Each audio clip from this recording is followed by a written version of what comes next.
नमस्कार प्रणाम। बिहार में एनडीए की सरकार तो बन गई और 12 फरवरी को बिहार विधानसभा में फ्लोर टेस्ट भी होना है। इसका मतलब है कि नीतीश सरकार को विधानसभा में बहुमत साबित करना है। वहीं तेजस्वी यादव ने पहले ही ऐलान कर दिया है कि अभी तो खेल होना बाकी है। अब ऐसे में सवाल उठ रहे हैं कि 12 फरवरी को क्या हो सकता है। तेजस्वी यादव क्या खेल कर सकते हैं? नीतीश कुमार विधानसभा में बहुमत साबित नहीं कर पाए तो क्या होगा? क्या आरजेडी की सरकार बन जाएगी? देखिए, 28 जनवरी 2024 को नीतीश कुमार ने 128 विधायकों का समर्थन पत्र देकर 9वीं बार मुख्यमंत्री पद की शपथ ले ली है। 78 विधायक बीजेपी के हैं, 45 विधायक जेडीयू के हैं, एक निर्दलीय विधायक है और जीतन राम मांझी की पार्टी हम के 4 विधायक भी शामिल हैं। बहुमत का आंकड़ा 122 है, मतलब नीतीश सरकार के पास बहुमत से 6 विधायक ज़्यादा है। हालांकि बिहार में आरजेडी की ओर से जिस तरह के दावे किए जा रहे हैं कि कई विधायक उन लोगों के संपर्क में हैं और जेडीयू के कई विधायक गायब हैं, ऐसे में सवाल उठ रहा है कि अगर 10 से 12 विधायक विधानसभा में बहुमत साबित करने के दौरान नहीं पहुंचते हैं तो नीतीश कुमार के लिए परेशानी बढ़ सकती है। अभी सभी पार्टियों में यह चर्चा जोरों पे है कि खेला होगा, लेकिन यह सिर्फ राजनीति बयानबाजी है। उन्होंने कहा कि 12 फरवरी को फ्लोर टेस्ट के पहले राज्यपाल का अभिभाषण होगा, इसके बाद विधानसभा अध्यक्ष पे अविश्वास प्रस्ताव लाया जाएगा। अगर वर्तमान विधानसभा अध्यक्ष अवध बिहारी चौधरी के पक्ष में मतदान होते हैं तो निश्चित रूप से यह क्लियर हो जाएगा कि नीतीश सरकार के पास बहुमत नहीं है। अगर ऐसी बातें सामने आएंगी तो उस दिन नीतीश कुमार विधानसभा में ही नहीं आएंगे, क्योंकि उन्हें यह सब पहले से पता होगा। अगर नीतीश कुमार 12 फरवरी को विधानसभा में आते हैं तो सारे प्रयासों पे विराम लग जाएंगे, क्योंकि उन्होंने कहा है कि अगर एनडीए के कुछ विधायक नहीं पहुंचते हैं तो सरकार गिर जाएगी, लेकिन आरजेडी की सरकार बन जाएगी, यह भी संभव नहीं है। यह बात सही है कि अगर नीतीश कुमार बहुमत साबित नहीं करते हैं तो उनकी सरकार गिर जाएगी। देखिए, आरजेडी बिहार की बड़ी पार्टी है, तो उसी वक्त राज्यपाल को सरकार बनाने के लिए दावा पेश किया जा सकता है। उसके लिए उन्हें राज्यपाल की ओर से कुछ दिनों के लिए समय भी दिया जा सकता है। उन्होंने कहा कि इसके बाद भी आरजेडी की सरकार बन जाए, यह संभव नहीं दिख रहा है, क्योंकि आरजेडी और कांग्रेस और वाम दल मिलाकर 115 विधायक है। अगर जीतन राम मांझी समर्थन दे भी देते हैं तो 119 विधायक होंगे।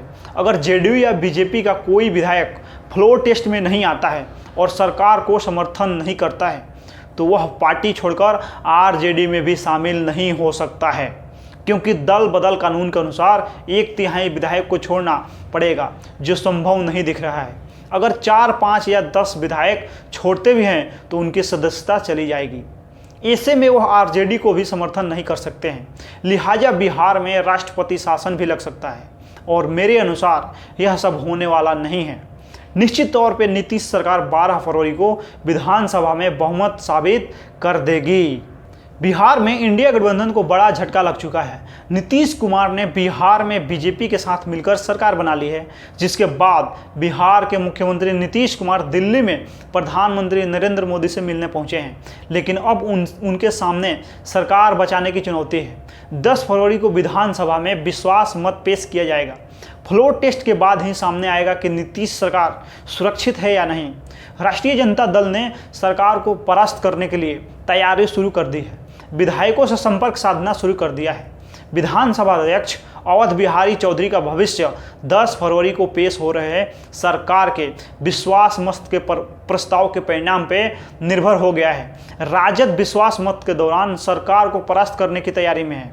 सरकार विश्वास मत जीत जाती है तो 20 अध्यक्ष उसी दिन पद को त्याग देंगे।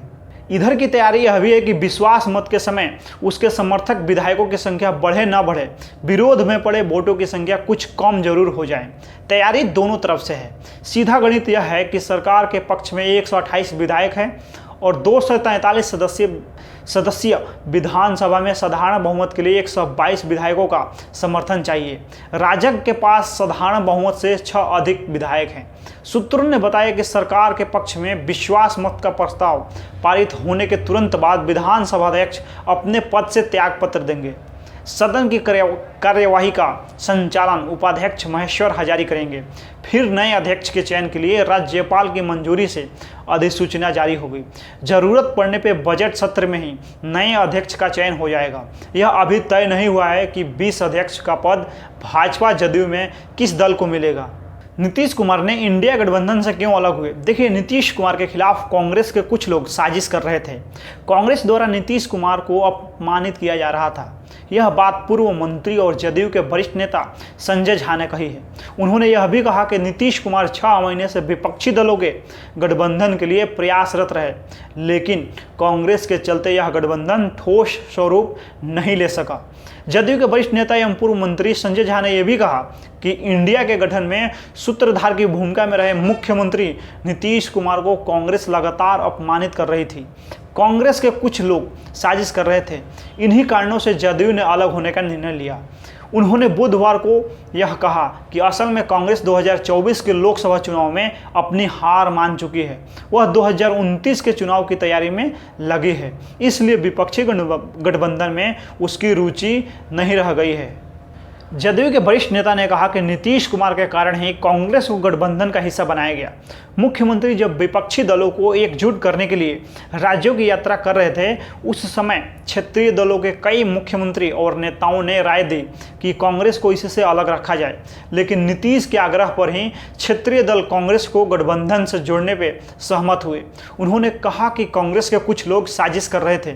संजय झा ने सवाल किया कि पत्रकारों के बाइकआउट का आह्वान कांग्रेस किया था। नीतीश कुमार ने अगले ही दिन इसका विरोध किया, लेकिन उनकी बात को अहमियत नहीं दी गई थी। देखिए, विधानसभा में बहुमत साबित होने के बाद मंत्रिमंडल का विस्तार किया जाएगा।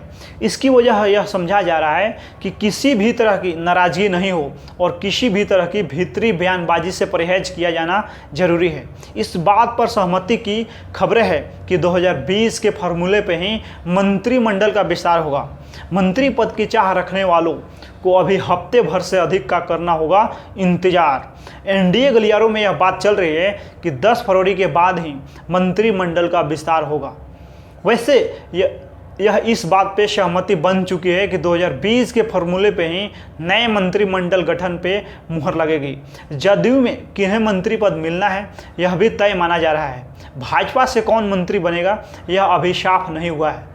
इसी तरह अनुसूचित जाति व जनजाति व पिछड़ा व अति पिछड़ा वर्ग कल्याण विभाग भाजपा के खाते में जा सकता है।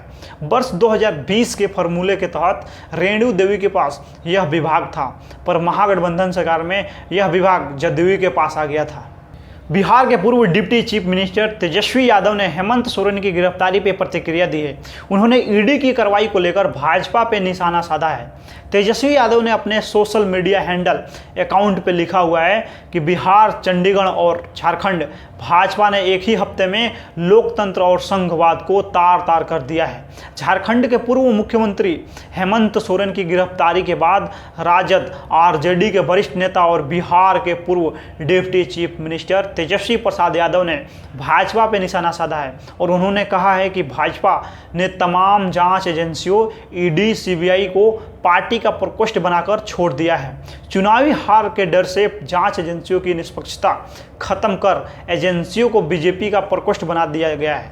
केंद्र सरकार क्या कर रही है, अब यह बात किसी से छुपा नहीं है। अहंकार से चूर भाजपा की हेकड़ी अब जनता तोड़ेगी। राजद पार्टी हेमंत सोरेन के साथ खड़ा है, ये तेजस्वी यादव का बयान है। बाकी इस वीडियो में आप लोग अपना प्रतिक्रिया दे दीजिए। हम मिलते हैं अगला वीडियो में, तब तक के लिए धन्यवाद।